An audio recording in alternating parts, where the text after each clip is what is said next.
Boss की love story का एक और किस्सा है जिसमें वो एमिली को एक लेटर लिखते हैं। इस लेटर में वो लिखते हैं कि मुझे नहीं मालूम कि भविष्य में क्या होगा।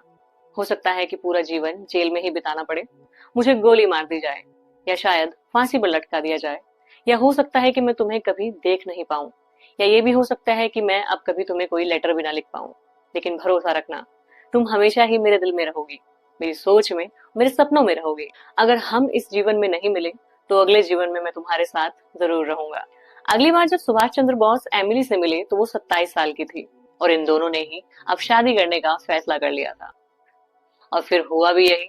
1937 में इन दोनों ने बहुत कम लोगों के बीच अपनी सीक्रेटिव लव स्टोरी की तरह ही सीक्रेटिव शादी भी कर ली थी। इस शादी से बोस को एक बेटी भी होती है जिसका नाम रखा गया अनीता।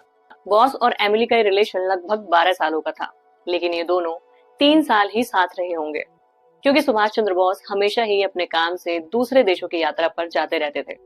मगर फिर 1945 में सुभाष चंद्र बोस एक ऐसी यात्रा पर निकले जहां से ना तो वो कभी वापस आए और ना ही वो दोबारा अपनी पत्नी एमिली और बेटी अनीता से मिल पाए। सुभाष चंद्र बोस के जाने के बाद भी एमिली ने कभी दोबारा शादी नहीं की। उन्होंने अपनी बेटी अनीता को अकेले ही पाला और हमेशा बॉस के किस्से और कहानियों के साथ जीती रही।